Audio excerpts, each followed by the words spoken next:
नमस्कार दोस्तों। अब एक सिचुएशन अगर आप देखने जाओ तो इंडिया पांचवी सबसे बड़ी इकोनॉमी है पूरी दुनिया के अंदर। पॉपुलेशन के हिसाब से फर्स्ट या फिर सेकंड है। कई सारी इंडस्ट्री है जिसमें इंडिया की मोनोपोली है, जो आप काउंट कर सकते हो, या फिर अच्छा खासा एक इन्फ्लुएंस है, जैसे कि फिल्म इंडस्ट्री हो गई, फार्मा इंडस्ट्री हो गई, आईटी इंडस्ट्री हो गई, और भी कई सारी चीजें हैं जो इंडिया पूरी दुनिया को प्रोवाइड करता है। इतनी बड़ी पॉपुलेशन है, इतने सारे लोग जो है वो पूरी दुनिया में जाकर बसते हैं, चाहे वो यूके हो, फ्रांस हो, यूएस हो, कनाडा हो, ऑस्ट्रेलिया हो, न्यूजीलैंड हो, कहीं पर भी हो। अब बात दरअसल यहाँ पर ये हो रही है कि टोनी ब्लेयर, जो कि यूके के पूर्व प्रधानमंत्री है, उनका स्टेटमेंट आया है कि भाई यूएन के अंदर रिफॉर्म्स होने चाहिए।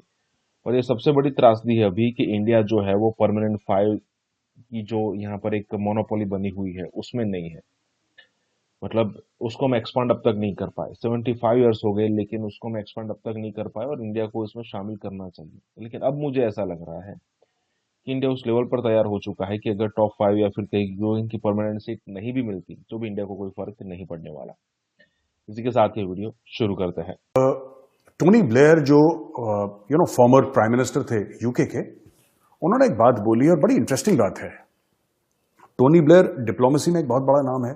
फॉर्मर प्राइम मिनिस्टर तो थे यूके के, लेकिन बड़ी जानी मानी शख्सियत हैं, बड़ी इज्जत से इनका नाम लिया जाता है। टोनी ब्लेयर ने बोला कि the trouble with the UN security council reform which of course should happen is absurd to think that India is not a permanent member, but you could say that about other countries as well. But leave aside that, because the problem always with reforming the UN Security Council is how do you get consensus. देखिए बहुत बड़ी बात है ये indirectly क्या बोल रहे हैं। इसमें इशू क्या है मैं आपको बताता हूं। इसमें इशू ये है कि भारत दुनिया की पांचवी बड़ी इकोनॉमी है, थर्ड लार्जेस्ट मिलिट्री है, और दुनिया भर की भारत मदद करता है। तो Bharat United Nation security council में क्यों ना हो, होना चाहिए, हक बनता है। और भी ऐसे देश हैं जिनका हक बनता है, और भी ऐसे देश हैं जिनका हक बनता है। मेरे हिसाब से ब्राजील का हक बनता है यूनाइटेड नेशन सिक्योरिटी काउंसिल का, जर्मनी का हक बनता है यूनाइटेड नेशन सिक्योरिटी काउंसिल में जाने का। लेकिन क्या है कि जब तक कंसेंसस नहीं होगा, 5 मेंबर हैं इसके permanent, 5 members, China, America, Russia, England and France. अब 4 तो भारत के पक्ष में हैं, चाइना इसको अड़ंगा डालता है इन चीजों।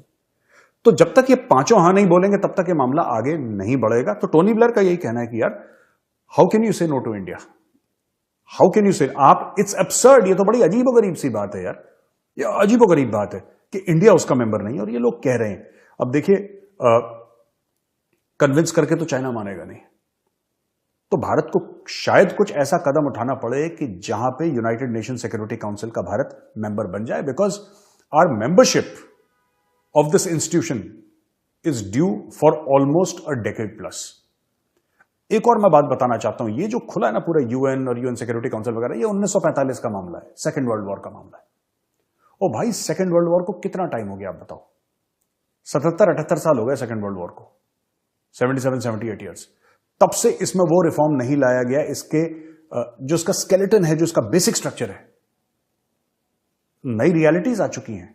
भारत 1947 में भारत एक बहुत निहायती गरीब मुल्क था, बहुत गरीब मुल्क था, क्योंकि अंग्रेज सारा चोरी करके ले गए थे, बहुत गरीब मुल्क था भारत। आज सिचुएशन टोटली डिफरेंट है।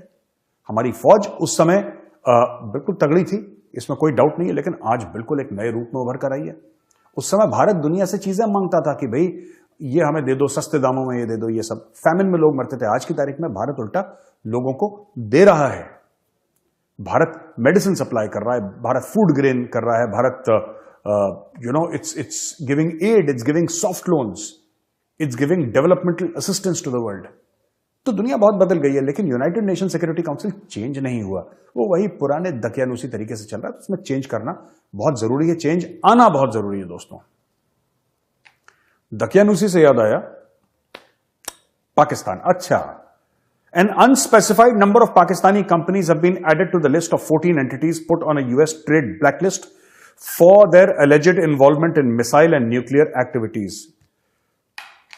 Naughty boy, ये बड़े नॉटी बॉय हैं। फिर इन्होंने वही काम शुरू कर दिया। मैं बता रहा हूं, FATF की ग्रे लिस्ट से आपने पाकिस्तान को निकाला है, और पाकिस्तान फिर से अपनी पुरानी हरकतों पे आ गया है।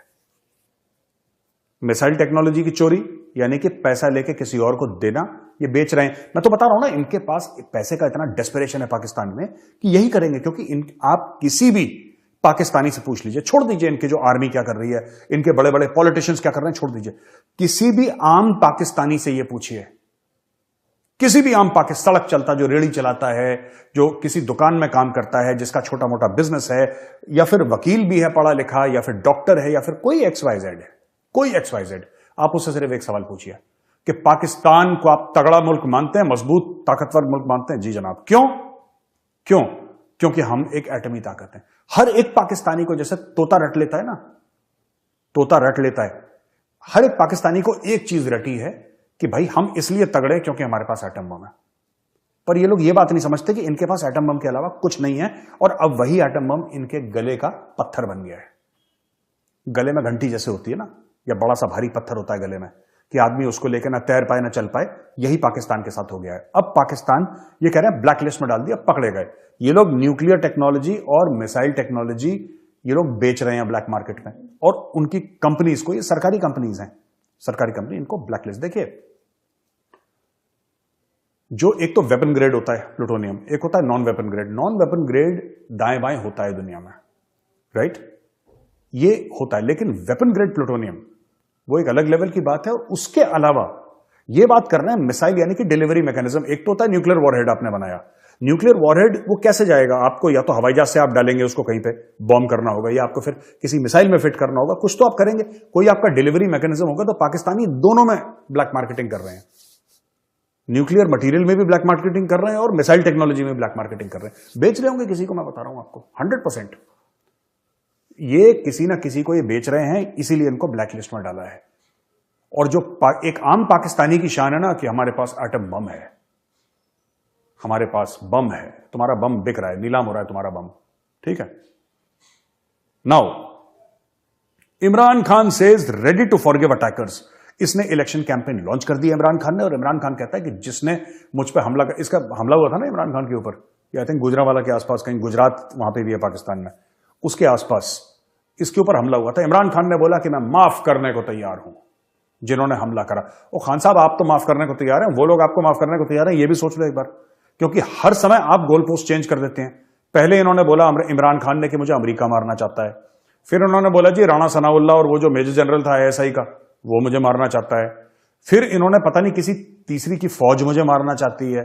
सभी इसको मारना चाहते हैं, इसको सभी मारना चाहते हैं इमरान खान को।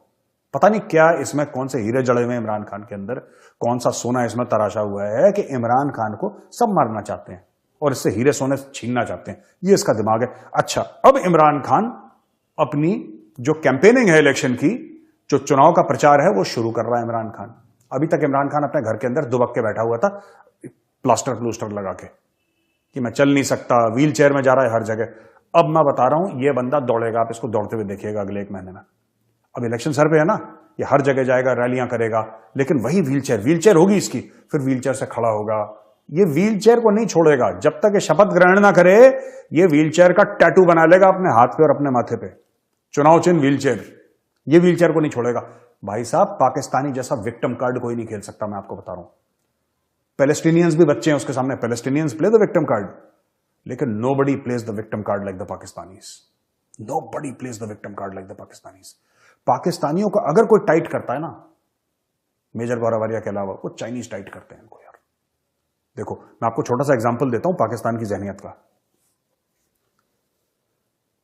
पाकिस्तानी जो पॉलिटिशियंस हैं, उन्होंने IMF को विलेन बना दिया कि ये जो महंगाई हो रही है ना, ये IMF की वजह से है। जो आटे की और खाने की चीजों की जो किल्लत हो रही है, ये IMF की वजह से है। ये बिजली के जो दाम बढ़ रहे हैं ना पर यूनिट, ये IMF की वजह से है। जो गैस के दाम बढ़ रहे हैं, IMF की वजह से है। जो रात के 12 बजे हर दूसरे तीसरे दिन पेट्रोल के दाम बढ़ा देते हैं, ये IMF की वजह से। ये कभी अपने मुल्क के शहरियों को, पाकिस्तानियों को, जो गरीब आवाम है, उसको कभी ये नहीं बताएंगे कि हमारी नालायकी की वजह से बढ़ रहा है। IMF को इन्होंने विलेन बना दिया। दोगलापन देखिए इनका, पाकिस्तानी सरकार का दोगलापन देखिए। इन्होंने IMF को विलेन बना दिया, जबकि IMF इनको यह बोल रहा है कि भाई सुधार लाओ। IMF कह रहा है कि गरीबों पे बोझ मत डालो, अमीरों पे बोझ मत डालो, तुम don't trouble the poor, tax the rich. ये IMF ऑन रिकॉर्ड इनको बोल चुका है कि भाई जो तुम टैक्स बढ़ा रहे हो, तुम्हारा गरीब आवाम मर रहा है, तुम उसको क्यों टैक्स कर रहे हो? और अमीर टैक्स फ्री है, अमीर पैसा नहीं देते टैक्स में, गरीबों से, मिडिल क्लास से तुम पैसे लिए जा रहे हो। टैक्स भरे जा रहे हैं वो लोग। और जो पाकिस्तान का करोड़पति अरबपति, उसको फर्क पड़ता है कि 40 रुपए यूनिट बिजली है, 60 रुपए बिजली है, वो कहता तुम 500 रुपए यूनिट कर दो, मुझे क्या फर्क पड़ रहा है, मैं फिर पैसा दे दूंगा। तो जो अमीर है पाकिस्तान में बहुत अमीर है, जो गरीब है वो बहुत गरीब है, और मिडिल क्लास कम है पाकिस्तान में। तो that is the problem. America को गाली दो, अमेरिका ने हमारा तख्ता पलट कर दिया, अमेरिका इमरान खान के खिलाफ है, अमेरिका ये अमेरिका वो, और हर तीसरे दिन अमेरिका से पैसा लेते रहते हैं ये लोग। ये जिस दिन पैदा हुए थे 14 अगस्त 1947, तब से अमेरिका से भीख मांग रहे हैं, और अरबों दर अरबों डॉलर।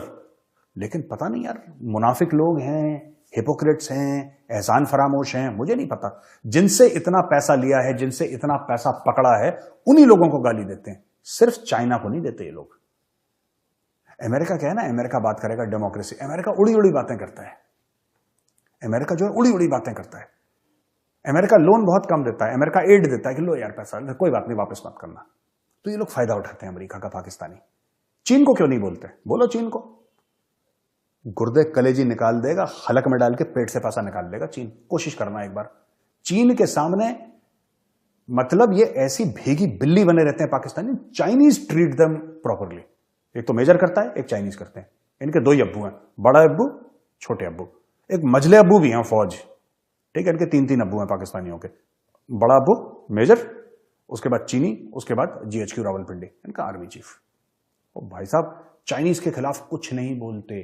चाइनीज इनको ऐसे ऐसे रेट पे लोन देते हैं, ऐसे ऐसे रेट पे लोन देते हैं कि अगर पाकिस्तानियों को यह पता लग जाए कि ये जो लोन मिला है कितने ब्याज पे मिला है हमें, तो भाई साहब वो पाकिस्तानी अपनी दुकान में पेट्रोल छिड़क के आग लगा देगा।